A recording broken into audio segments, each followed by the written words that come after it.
everyone. We're here today to talk a bit about the Global Engineering RAP. I'll call it RAP for short. And as the managing director, I am kind of the front-facing day-to-day person in that as the managing director of the RAP, I live in the apartment in Kittredge Central, which is the home to the RAP. And so I'm just here for the evening events. You can take walks with my dog, just that everyday face, whereas the director of the Global RAP and of the Mortensen Center in Global Engineering teaches the required course for the RAP and then oversees the larger mission and vision of the center. And then I help to execute on that. And then we also have a number of instructors and staff and graduate students who support the RAP in different functions. And I'm happy to tell you more about that later. But first, I wanted to talk a little bit about what we mean when we say global engineering, at least at CU Boulder. So with global engineering, we're of course looking at the global context. And to start, I'm going to take you through some different images to talk about how the world can be visualized. So here we have what looks to be a typical map of the planet, but it's actually a stitching together of satellite images of different parts of the planet on a cloudless day. Evan Thomas, the director of the RAP and the Mortensen Center, has a background in aerospace engineering. And so this is one of his favorite images to start with when talking about global engineering, showing you something that everyone's familiar with, but it's slightly different in that it is satellite images and just kind of like a beautiful representation of the Earth. Many of you may have already seen this image, and when we ask what is being seen here, people often respond, it's where cities are, it's where the population densities are. And that's true, but if you look at where the lights are, you can actually start to realize that it's where rich people live, essentially. It's where people who have consistent access to power grids, to electricity, and to the other services that come with just that connectivity live. And so you can also start to look at where the lights are not. So here, we're looking at something that kind of lightens up those previously dark parts of the planet. And this is infrared imagery showing us fires. So increasingly, we're worried about forest fires in the US and bushfires in Australia. But the majority of what's represented here are fires that are being used for cooking and other household activities like heating homes or lighting. And in fact, nearly 3 billion people still cook their meals over open fires or traditional stoves, which rely on wood, twigs, dung, and other biomass, or charcoal made from cut down trees as fuel. And then this map is essentially the inverse of the previous images. So here you can see the magnitude of energy poverty represented by the green circles on the map. So rather than being the inverse, it does overlap with those fires that we saw. And about 1.3 billion people in the world lack access to electricity. And the majority of these people live in sub-Saharan Africa and Southern Asia. And the burning of biomass for cooking, heating, and lighting generates particulate matter 2.5 or PM 2.5.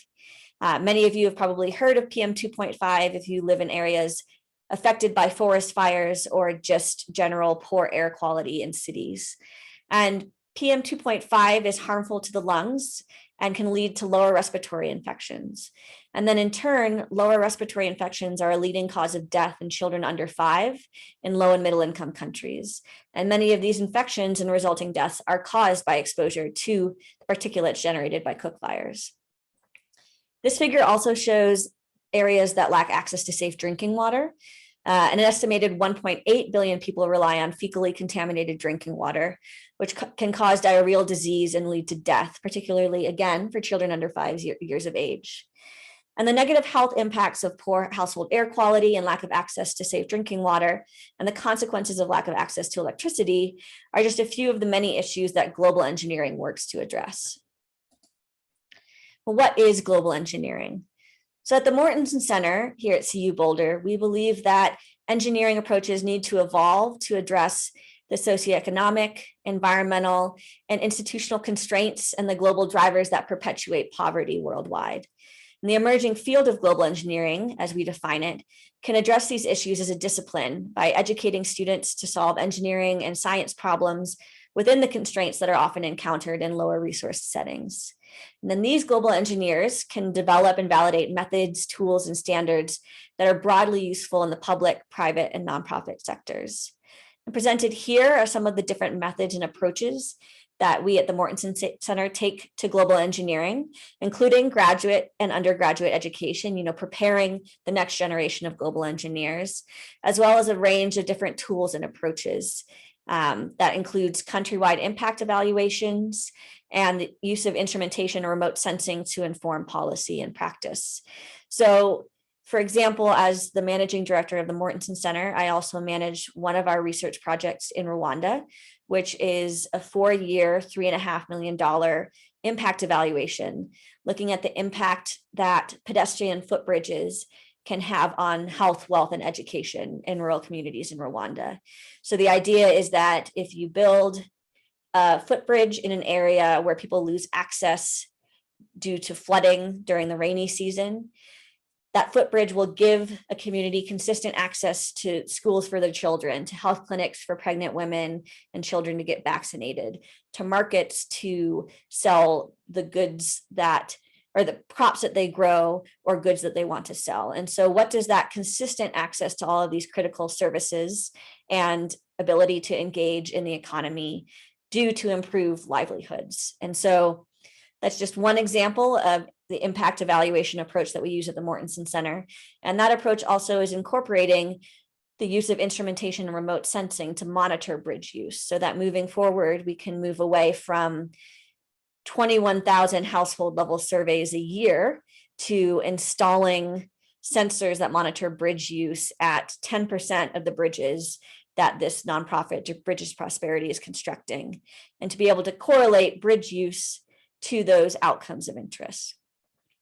And as a continuation of that example, one of the BS/MS students who engaged in the Mortensen Center was the student to develop the plan to install and then analyze the data from those bridge use monitors that we're now carrying forward into our full-scale evaluation.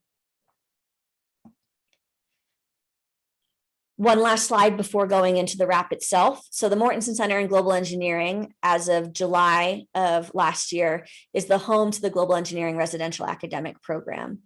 And so that's why I feel it's important to introduce you a bit to global engineering and the Mortensen Center itself before talking about the RAP. So our mission at the Mortensen Center is to positively impact vulnerable people and their environment by improving development tools, policy, and practice. And our vision is a world where everyone has safe water, sanitation, energy, food, shelter, and infrastructure. And when we speak to that vision, it's pretty easy to imagine that a broad swath of the population is very supportive of that vision.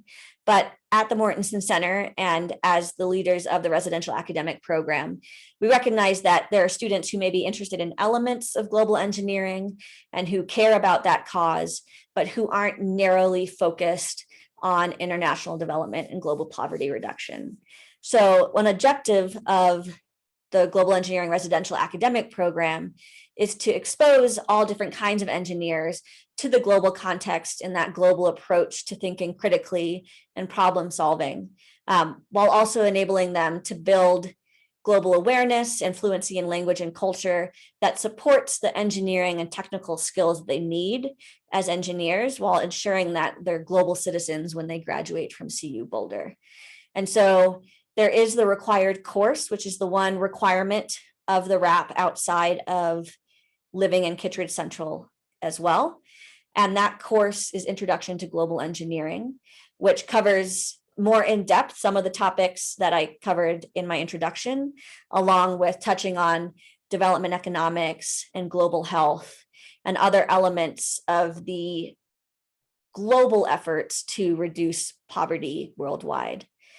The RAP was launched in 2013, and our programming does continue to emphasize fluency in language and culture. And then it also just generally supports community building around shared interests. Now, what does that actually look like day to day? More than half of our students engage in Engineers Without Borders or Engineers in Action, which are both student clubs focused on international development for engineers. Also, more than half take part in the study abroad program. So there are a lot of students who are interested in these topics and or are interested in study abroad and get that international experience while here at CU. For those who are interested in language, whether improving their language skills or maintaining them, we have language salons and dinners. And just this year, we introduced scholarships to cover the cost of taking part in the non-credit bearing 10-week language courses that are offered at CU. So if you are interested in language, but can't fit that into your degree, the all-tech language courses are a way to continue taking part, and the Global Engineering Wrap will cover the cost for that. We also, for those who want hands-on prototyping experience or just access to makerspace, we're 20 meters from the Idea Forge, just across the courtyard. And we're also working to set up a 3D printing workshop and run some labs in that workshop for our students. And then there's the usual, during midterms and exam time when everyone is super stressed, we have study groups to support each other, and there's a snack cart so you can stop by and grab a snack. And then for those who want to be creative outside of engineering, we have arts and crafts nights. So you can see in the bottom right here, an example from a drawing workshop that we had recently. And this you might recognize from my poor drawing skills. That's Joe Exotic. We were given details of what the person looked like and had to draw the person before knowing who it was. So that's why you see a range of different types. So that's just one example of a fun thing that we do. And then also on this slide are my dog, Citra, and my cat, Wheeler. I make time available each day for students to sign up to go on a walk with Citra and me. If you just want to get outside and move around, or if you have questions about courses or career opportunities, just things like that, it's time to hang out with Citra and with me as chaperone.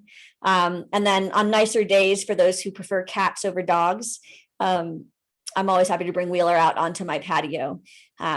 Because again, as the managing director, I live in Kittredge Central. As for Kittredge Central itself, you can see on the map here that it's located on the southwest corner of campus. Google Maps says it's 6 minutes walk to the engineering center, but we all know that Google Maps overestimates how long it takes to walk places. So it's more like 4 to 5 minutes faster if you hustle. We're also very close to the Center for Community, which is the closest dining hall. Again, the Idea Forge.